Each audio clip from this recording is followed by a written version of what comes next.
સદગુરુ મહારાજની જય. સિદ્ધરામદેવજી મહારાજની જય.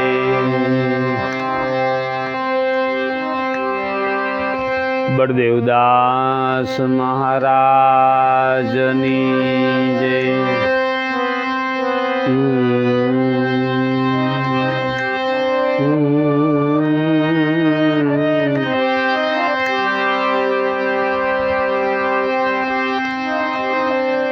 હે હરિજી, સર્વે ભક્તોને મારા સદગુરુ સાહેબ જય શ્રી રામ. આજે આપણે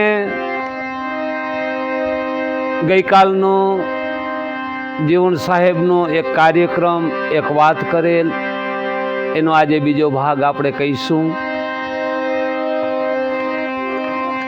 જીવન સાહેબે 17 ગુરુ કરેલા છતાં એની ભ્રમણા ન ભાંગી. સમજવા જેવી વાત છે, બહુ ભેદ છે. આગળ આપણે વાત કરી ચૂક્યા છીએ કે સંદેશો મોકલો તો શું બાબત હતી, આપણે વાત થઈ ચૂકી છે. તો સંદેશાની અંદર આજે આપણે વિશેષ એક મુખ્ય વાત સમજશું કે હે જીવન, 5 તત્વ 3 ગુણ અને 25માં લેજો વિચારી.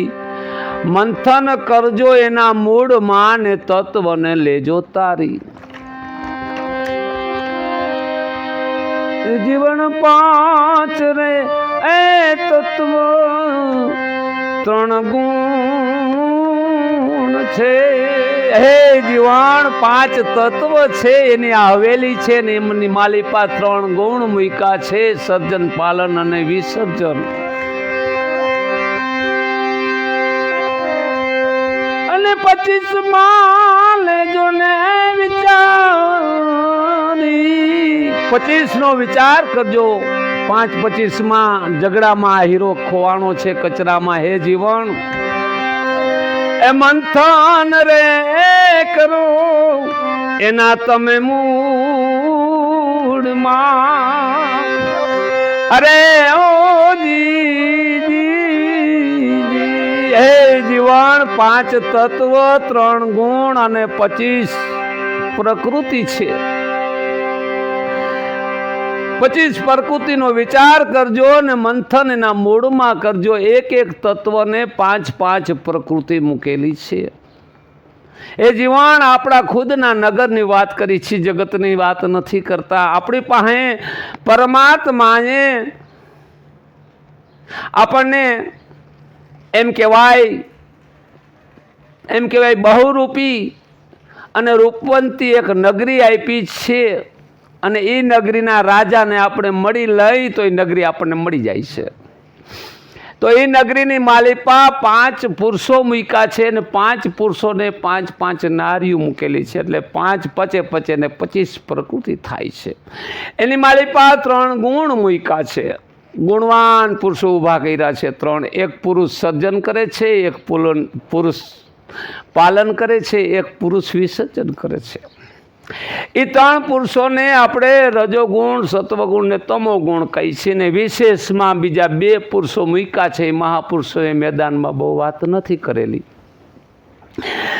એ જીવન, 3 ગુણને એ ત્રિગુણતાથી તોડવા માટે 2 ગુણ એવા બનાવ્યા છે જેને આપણે શિરગુણ ને નિર્ગુણ કહી છીએ, જેમાં પુરુષ અને પ્રકૃતિનો સમાવેશ છે. પુરુષ અને પ્રકૃતિ એટલે હે જીવન, નર ને નારી મળી 5 ગુણનો મહિમા છે. 2 ગુણ ગુપ્ત છે જે મહાધર્મનો મહિમા છે.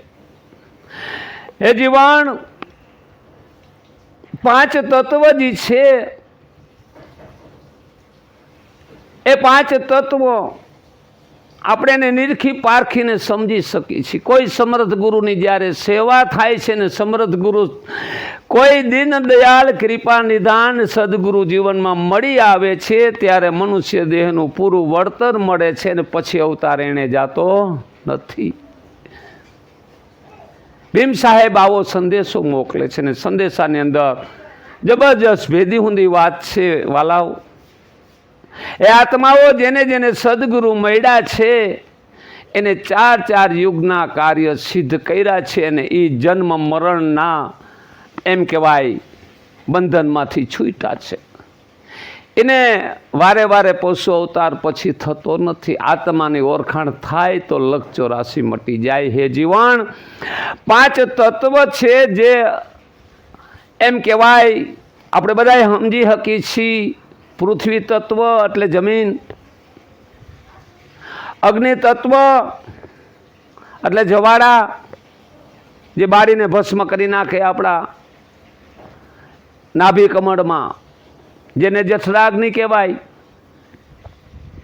જલ તત્વ એટલે આપણું રુધિર, પૃથ્વી તત્વ એટલે આપણું હાડ, આકાશ તત્વ એટલે આપણું શરીરની અંદરનું પોલાણ, જે શરીરની અંદર પોલી વસ્તુ મૂકેલી છે, પેક નથી, પોલું છે, એ કોઈ ગગન વસ્તુ છે.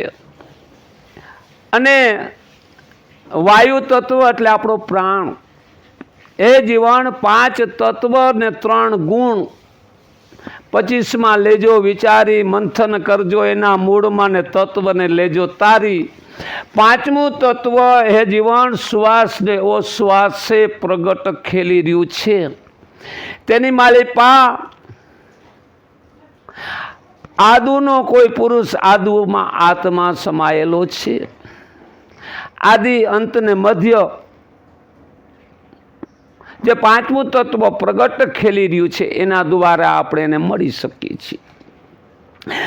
આ 5 તત્વ 3 ગુણ ને 25 પ્રકૃતિનો સામનો કરી અને પછી બધાને બાદ કરી લે, તારણ કાઢી લે, તારવી લે.